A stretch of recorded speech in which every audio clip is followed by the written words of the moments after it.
बोलो श्री कृष्ण भगवान की जय। बोलो एकादशी मैया की जय। बोलो विष्णु भगवान की जय। मैं अनिल गुप्ता आप सभी भक्तजनों को एकादशी व्रत कथा का पावन श्रवण करा रहा हूँ। आज उस व्रत कथा का 20वां अध्याय है। आइए भक्तिपूर्वक श्रवण करते हैं और भक्ति रस का आनंद लेते हैं।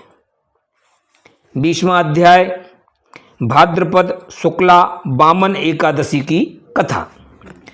इतनी कथा सुनकर धर्मराज युधिष्ठिर ने कहा कि हे केशव, अब मैं आपको भाद्रपक्ष शुक्ला एकादशी की महात्मा सुनना चाहता हूँ, अतएव उसे सुनाने की कृपा कीजिए।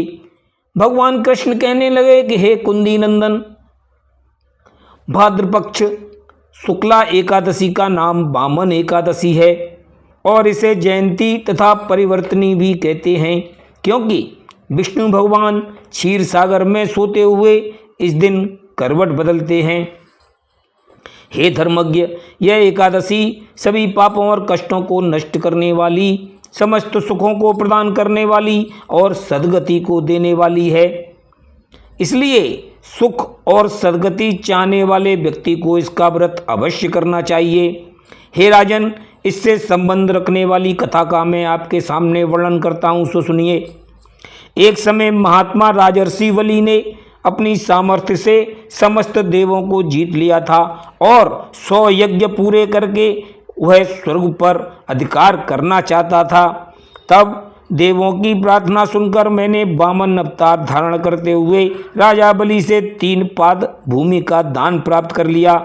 हे राजन, इसके बाद मैंने अपना विराट रूप धारण करके एक पाद में ऊपर के 7 लोकों को और दूसरे पाद में नीचे के 7 लोकों को नाप लिया।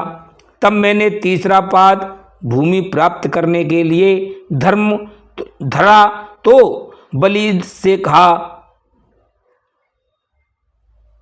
तो उसने अपना मस्तक नीचे कर दिया। हे धर्मामूर्ति, तब मैंने तीसरा पैर उसके मस्तक पर रखकर उसे पाताल में भेजते हुए वर दिया कि मैं वामन रूप से तुम्हारे द्वार पर सदैव पहरा देता रहूँगा।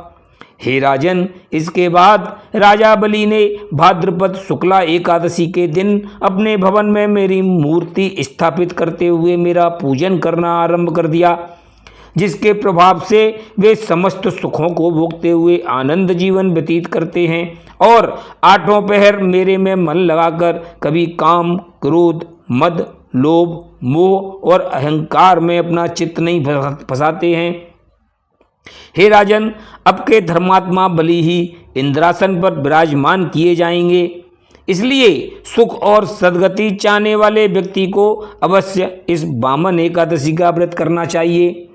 हे राजन, इस दिन रात्रि में जागरण, भगवान का भजन करने वाले को और चांदी, चावल तथा दही का दान करने को दोनों लोकों की प्राप्ति हुआ करती है। इसीलिए इस दिन अवश्य भगवान का जप करते हुए अवश्य दान पुण्य करना चाहिए। हे धर्मपुत्र, जो कोई भी इस व्रत को करेगा अथवा इसकी कथा को श्रद्धा भक्ति सहित सुनेगा, वह 1000 अश्वमेध यज्ञ का इतना फल प्राप्त करके समस्त संसारी सुखों के सहित स्वर्ग को प्राप्त हो जाएगा। इति श्री स्कंद पुराणे भाद्रपद शुक्ला परिवर्तनी एकादशी कथायां 20मो अध्याय समाप्त। बोलो एकादशी मैया की जय। बोलो श्री कृष्ण भगवान की जय। बोलो भगवान विष्णु की जय।